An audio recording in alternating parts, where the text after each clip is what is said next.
విశాఖ ఉక్కు ఆంధ్ర రాష్ట్రానికే తలమానికం. ఆంధ్ర రాష్ట్ర ప్రజలందరికీ ఆత్మ గౌరవం. విశాఖ ఉక్కు ఒక కారాగారం మాత్రమే కాదు, ఒక ఇండస్ట్రీ మాత్రమే కాదు. విశాఖ ఉక్కు ఒక ఇమోషన్, ఒక సెంటిమెంట్. 1960లలో 1960sలో జరిగింది ఒక ఉద్యమం. ఇదే విశాఖ ఉక్కు కోసం ఎంతోమంది ప్రాణాలకు లెక్క చేయకుండా ఉద్యమించారు. ఎంతోమంది ఆస్తులను త్యాగం చేస్తే ఇంకెంతోమంది 32 మంది బుల్లెట్లకు ఎదురెళ్ళి ప్రాణత్యాగం చేశారు. ఒక ఆంధ్ర రాష్ట్రంలోనే కాదు, తెలంగాణలో కూడా జగిత్యాలలో 2 చనిపోయారు. జగిత్యాలకు చెందిన వాళ్ళు. వరంగల్లో 25,000 మందితో ఒక పెద్ద ర్యాలీ తీశారు ఆ రోజుల్లో. ఇక ఆంధ్ర రాష్ట్రంలో అంటే చెప్పలేనంతగా అద్భుతంగా ఉద్యమించారు. అందుకే సాధ్యమైంది విశాఖ ఉక్కు. ఇందిరమ్మ గారు శంకుస్థాపన చేసిన ప్రాజెక్ట్, పివి నరసింహారావు గారు జాతికి అంకితం చేసిన ప్రాజెక్ట్. ఇలా ఒకరు కాదు, 2 కాదు, ఎంతో మంది కాంగ్రెస్ పార్టీ నాయకులు, ప్రధానమంత్రులు కంకణం కట్టుకొని విశాఖ ఉక్కుని సాధ్యం చేశారు. ఎన్నోసార్లు విశాఖ ఉక్కు ఈ ఇండస్ట్రీ నష్టాలలో ఉంటే ఆ నష్టాలకు కూడా నిధులిచ్చి మరి ఆదుకుంది కాంగ్రెస్ పార్టీ. రాజశేఖర రెడ్డి గారు ముఖ్యమంత్రిగా ఉన్నప్పుడు కూడా విశాఖ ఉక్కు నిలబడాలి అని విశాఖ ఉక్కు కోసం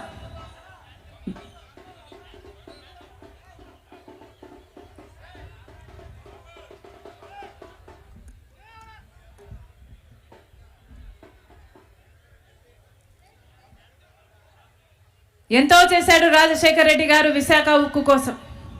రాజశేఖర రెడ్డి గారు బ్రతికే ఉంటే విశాఖ ఉక్కుకు ఈ ఫ్యాక్టరీకి సొంతంగా మైనింగ్ కోసం మైన్స్ కూడా సొంత గనులే ఈ పాటికి ఏర్పాటు చేసేవాడు రాజశేఖర రెడ్డి గారు.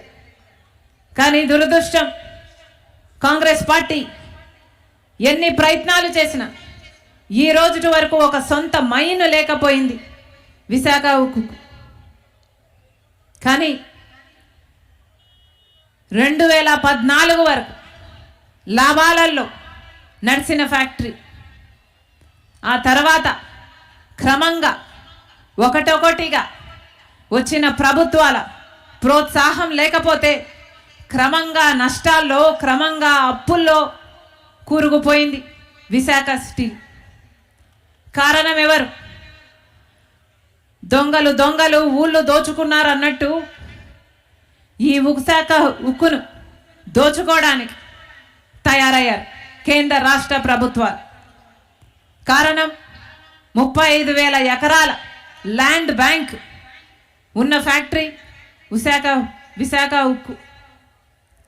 దాదాపు లక్షల కోట్లు విలువ చేస్తుంది. అదే గనుక ఈ ఫ్యాక్టరీని నష్టాల పాలు చేసి అప్పుల పాలు చేస్తే ఇక అడ్డేముంది, ఇది నష్టాలలో ఉంది అని చెప్పి దీన్ని ప్రైవేటైజ్ చేయొచ్చు అని కుట్ర పన్నారు కేంద్ర రాష్ట్ర ప్రభుత్వాలు. ఇందాక అంకుల్ చెప్పినట్టు, రఘువీరారెడ్డి గారు చెప్పినట్టు, ఒక కుక్కను చంపాలంటే ఇది పిచ్చిది అని పుకారు పుట్టిస్తే చాలట, పెద్ద పని కాదు. అలాగే విశాఖ ఉక్కుకు సంబంధించి ఒక్కొక్కటిగా అసలు మైన్ లేకుండా ఇంతవరకు ఉంది అంటే దానికి ప్రధాన కారణమే ప్రభుత్వాలు. ఆ బాధ్యతను విస్మరించారు కాబట్టే ఈరోజు నష్టాలలో కూరుకుపోయింది. ఒకవైపేమో మైన్ లేదు, ఇంకోవైపేమో రా మెటీరియల్ కొనాలి అంటే రేట్లేమో ఆకాశానికి అంటుతున్నాయి. ఇంకొక వైపేమో ఆ రా మెటీరియల్ను సరఫరా చేయాలి అంటే దాని కాస్టు పెరిగింది. ఎలక్ట్రిసిటీ విషయంలోనూ అంతే.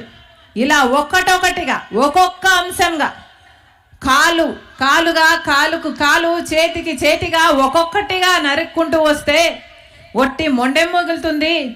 ఇక అమ్మడానికి ఏ ఆటంకం ఉండదు అని ఇదే పన్నాగం పల్లారు కేంద్ర రాష్ట్ర ప్రభుత్వాలు.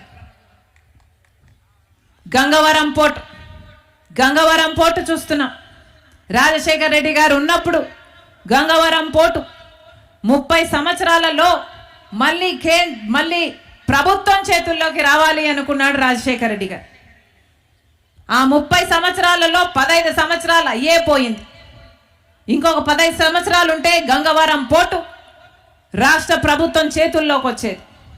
కానీ ఇప్పుడు జగనన్న గారు ఏం చేశారు? రాజశేఖర రెడ్డి గారి కొడుకు అనిపించుకుంటున్న జగనన్న గారు ఏం చేశారు?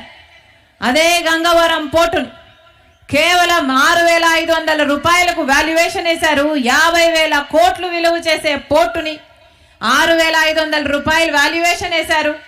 600 కోట్ల రూపాయలకు మొత్తానికే గంగవరం పోర్టుకు అదానీ పాలు చేశాడు జగనన్న గారు. ఇది అన్యాయం కాదా?